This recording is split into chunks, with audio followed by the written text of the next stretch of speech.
সুপ্রিয় দর্শক, বাংলাদেশ থেকে প্রতি বছর অসংখ্য শিক্ষার্থী বিদেশে যেয়ে থাকেন উচ্চশিক্ষার জন্য। আমরা আজকে এই বিদেশে উচ্চশিক্ষার জন্য কিভাবে আবেদন করতে হয় সব বিষয় জানব। বিদেশে উচ্চশিক্ষা নিয়ে দীর্ঘদিন যাবৎ কাজ করছেন ইমিগ্রেশন কনসালটেন্ট ফাউন্ডার এবং প্রসপেক্টিভ বাংলাদেশের এর পরিচালক সৈয়দ নাদিমুল হাসান। প্রথমে আমি আপনার কাছে জানতে চাই, এই যে অসংখ্য শিক্ষার্থী আমাদের দেশ থেকে বিদেশে যাচ্ছেন, এই বিদেশে উচ্চশিক্ষার জন্য আসলে কিভাবে আবেদন করতে হবে? ধন্যবাদ। এখানে প্রথমত আগে এক সময় ছিল যখন মাস্টার্সের জন্য মানুষ বেশি যেত, তো এখন দেখা যাচ্ছে এইচএসসি পরপরই অনেক মানুষই দেশের বাইরে যেতে চাচ্ছে, কারণ অপরচুনিটি আছে, সুযোগ সুবিধা আগে থেকে ইনফরমেশন সবাই পাচ্ছে এই কারণে। তো মূলত হচ্ছে ফার্স্টে পাসপোর্টটা রেডি করতে হবে, আইএলস, ডুওলিঙ্গো বা পিটি এই এক্সামগুলো দিতে হবে। সো সবার আগে এইচএসসি করে আপনার ডকুমেন্টগুলো রেজাল্ট পাওয়ার পর, এই যে এসএসসি এইচএসসি বা অন্যান্য এনআইডি রিলেটেড আপনার প্যারেন্টসের নাম যে যদি ভুলভাল থেকে থাকে এগুলো ঠিক করা উচিত। তারপর আপনি আইএলসের জন্য প্রিপারেশন নেবেন। আইএলসের যদি আপনি মোটামুটি ভালো স্টুডেন্ট হন তাহলে বেশি দিন সময় লাগে না, 3 থেকে 4 মাসে হয়ে যায়। আর যদি একটু দুর্বল স্টুডেন্ট হন সেক্ষেত্রে 4 থেকে 6 মাসও লেগে যেতে পারে। তো আইএলস স্কোর পাওয়ার পর মানে এটা পাশাপাশি করতে হবে, আইএলস স্কোর টার্গেট এন্ড হচ্ছে ইউনিভার্সিটি অ্যাপ্লিকেশন, কারণ ওটার রেজাল্ট আসতেও মোটামুটি 2 সপ্তাহ 10 দিনের মতো সময় লাগে। তো সেটা যখন হাতে পাবেন, তো পাওয়ার পরে আপনি ইউনিভার্সিটিকে অ্যাপ্লাই করতে হবে, যেমন আমরা হেল্প করে থাকি বা অনেকে নিজে করে থাকে। নিজে যদি করে থাকে সেক্ষেত্রে অনেকে হ্যাসেল মনে করে, ওই জন্য আমরা এই কাজটা ইজি করে ফেলি, যেহেতু আমাদের হাতে একদম নখদর্পণে জিনিসটা আছে। সো এরপরে সব কিছু ডকুমেন্ট এক করতে হবে, একাডেমিক ডকুমেন্ট, তার পারিবারিক যে ডকুমেন্টগুলো আছে সেগুলো করে ইউনিভার্সিটিকে আমরা বলি যে এই সাবজেক্টটা সে পড়তে যাবে। তখন তাকে স্টেটমেন্ট অফ পারপাস বা মোটিভেশন লেটার লিখতে হবে যে ওই সাবজেক্টটা কেন পড়তে যাবে সে ওই দেশে। একই সাবজেক্ট তো বাংলাদেশে থাকতে পারতো, ওখানে তার প্ল্যান কি আফটার কমপ্লিশন অফ স্টাডিজ, এইসব জিনিস একটু তাদেরকে জানাতে হবে। ওরা যদি কনভিন্সড হয় অফারটা পেয়ে দেন, এরপর আমরা ভিসার জন্য অ্যাপ্লাই করি আর কি। তাহলে মূলত কি কি ডকুমেন্ট লাগবে?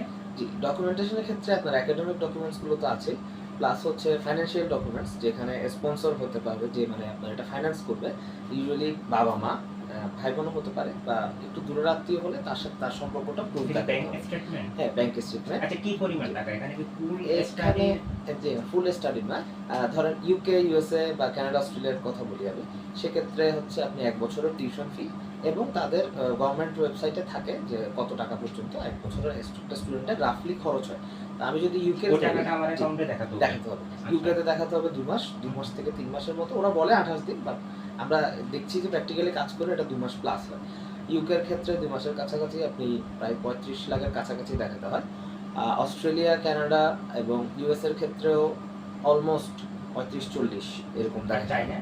চায়নার ক্ষেত্রে ব্যাংক স্টেটমেন্ট আপাতত লাগছে না, কিছু ইউনিভার্সিটিতে চাচ্ছে, বাট সামনে এটা ইন্ট্রোডিউস হতে পারে। $3,500 সমপরিমাণ প্লাস 3-4 মাসের মতো দেখাতে হবে যে ট্রানজ্যাকশন হয়েছে বা এফডিআর আছে, এই টাইপের।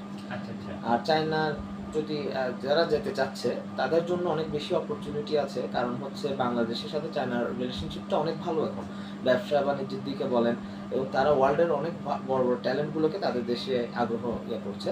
তারা যখন বাংলাদেশে একজন এইচএসসি পাস স্টুডেন্ট কিন্তু সেখানে 100% স্কলারশিপ নিয়ে পড়তে পারছে, এবং পড়া তার হোস্টেল খরচও অনেকটা, রেজাল্ট যদি মেনটেন করে তাকে দিতে হচ্ছে না। তো বাংলাদেশ থেকে যদি সে মোটামুটি 5 লাখ টাকা বাজেট রাখে, যাওয়া সব কিছু মিলে, আর ফুল 4 বছর কোর্স শেষ করতে পারছে, এরপর চাইলে সে 1-2 বছর ওখানে লম্বা সময় থাকতে পারছে বা অন্য দেশে চলে যেতে পারবে। প্লাস বাংলাদেশের প্রজেক্টগুলো, চায়নার যে প্রজেক্টগুলো আছে তারা কিন্তু চাইনিজ ডিগ্রিকে খুবই ভ্যালু করে। সো এটা দেখতে পারেন। না, আপনি নিশ্চয় জানেন বাংলাদেশ থেকে এখন মানে প্রচুর পরিমাণে শিক্ষার্থী চায়না যাচ্ছে পড়াশোনার জন্য। এটার আসলে কারণটা কি? ওখানে শিক্ষার মাধ্যমটা কি ইংরেজি, বা ওখানে কি পার্ট টাইম জব করার কোনো সুযোগ আছে? পার্ট টাইম জবের থেকেও চায়নার মূল ফোকাসটা হচ্ছে এটা ব্যবসার হাব এখন ওয়ার্ল্ডে। ইউএস এর পরে যদি আমি কাউকে ধরে থাকি, এটা চায়নাই এখন লিড দিচ্ছে আর কি অলমোস্ট। সো যে কোনো জিনিস তারা বানাচ্ছে, এমন কিছু নাই এখানে তারা মানে ম্যানুফ্যাকচার করছে না বা এক্সপোর্ট করছে না। সো এই ট্রেন্ডটা বোঝার জন্য এবং এর কারণে ওয়ার্ল্ডের ট্যালেন্টগুলোকে তারা আকৃষ্ট করছে ওখানে, স্কলারশিপ দিয়ে হোক বা বিভিন্ন ওয়ার্ক অপরচুনিটি দিয়ে। অন্যান্য দেশের তো ওয়ার্ক অপরচুনিটি পাচ্ছে, বাংলাদেশের ওয়ার্ক অপরচুনিটিটা তাদের জন্য একটু এখন আলোচনার অবস্থায় আছে আর কি। সো এক হচ্ছে কম খরচ, আপনি 100% স্কলারশিপে যেতে পারছেন, আপনার বাংলাদেশি খরচ যাচ্ছে 15,000 টাকা যদি অ্যাভারেজে খরচ থাকে, তাহলে আপনি 1 মাস চলে যেতে পারছেন। ঢাকাতে এর থেকে বেশি খরচ যায় যদি আমরা হিসাব করি। তো সেই ক্ষেত্রে আপনি একটা ফরেন কান্ট্রিতে থাকতে পারতেছেন মানে এরকম চায়নাতে ইউনিভার্সিটিগুলোর খরচ টাকা প্রাইভেট, হ্যাঁ, সারি প্রথম শাহী ইউনিভার্সিটিগুলোর চেয়ে কম।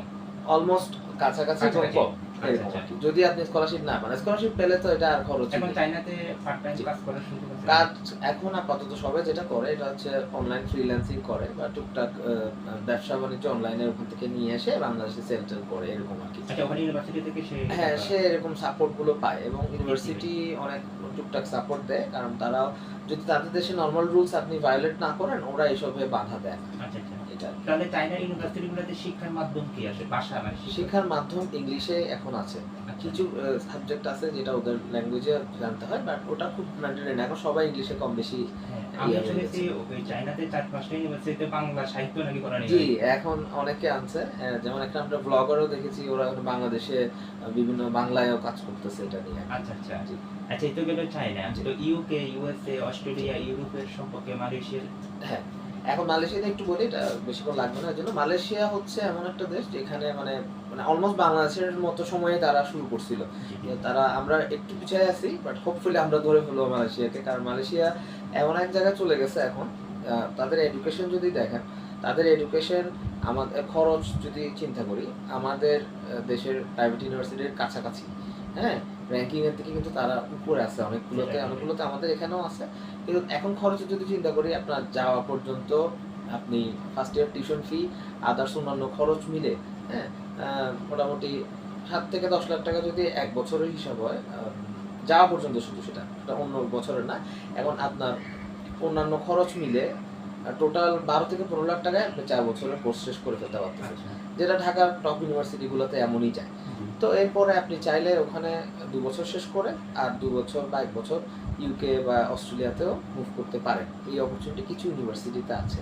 সো যারা মনে করছেন যে না এখনই স্টার্ট করে দিবেন, তাদের চায়নাতে আবার 3 থেকে 4টা ইনটেক থাকে, সারা বছর রোলিং ইনটেক থাকে, সো সমস্যা হয় না। যেমন ইউকে বা অন্যান্য দেশগুলোতে আমরা দেখি যে একটু সেপ্টেম্বর বা জানুয়ারি বা ফেব্রুয়ারি বা নভেম্বরের দিকে হয়। তো এই সমস্যাটা নাই আর কি।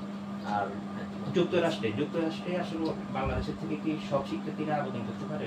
হ্যাঁ, বাংলাদেশের থেকে ব্যাচেলার্স, মাস্টার্স, পিএইচডি সবগুলোতে করতে পারে। সো ইউএস এর ক্ষেত্রে অবশ্যই 1 বছর আগে থেকে প্রিপারেশন থাকা ভালো, কারণ হচ্ছে এমবাসি ডেট পাওয়াটা একটু ডিফিকাল্ট। ডিফিকাল্ট মানে একটু আগে থেকে করতে পারলে বেটার। আর হচ্ছে আপনার ডকুমেন্টেশন খুব সুন্দরভাবে গুছাতে হয়।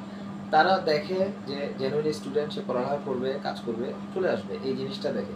এখন আপনি থাকেন না থাকেন সেটা পরবর্তী বিষয়, কিন্তু আপনার ভিসা অফিসারকে এটা দেখাইতে হয় যে আপনি ওখানে যাবেন, আপনার বাংলাদেশে কোনো সমস্যা নেই, আপনি এসে এগুলো ফ্যামিলি টেক কেয়ার করবেন বা আপনার অ্যাসেট এগুলো দেখবেন।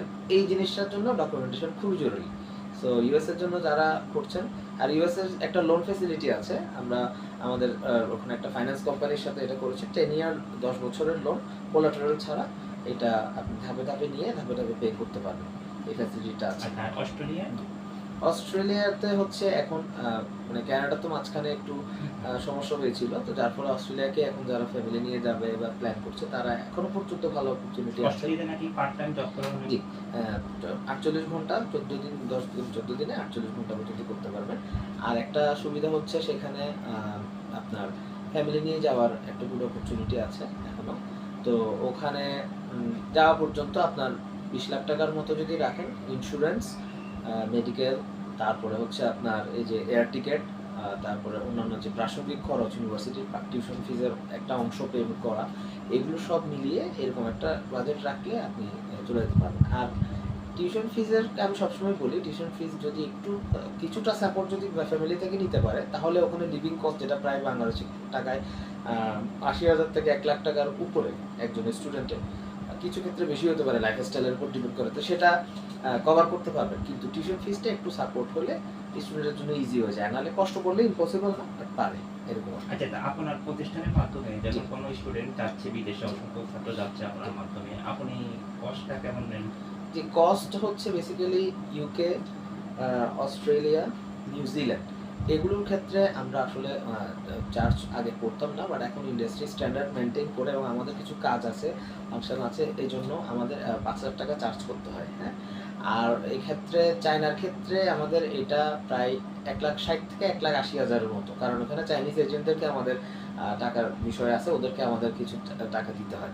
সো আর ওখানে যদি ইউএসএ আর কানাডার ক্ষেত্রে বলেন, সেক্ষেত্রে আমাদের টোটাল 1,00,000 টাকা, এগুলো সব আগে না, এগুলো ভাগে ভাগে দিতে হবে। ফাইল ওপেনিং, দেন অফার আসবে, এন্ড দেন ভিসা, এভাবে দিতে হবে আর কি। আর আপনাদের সাথে কন্ট্রাক্ট সাইন করবে তারা, আর এইভাবেই করতে হয় আর কি।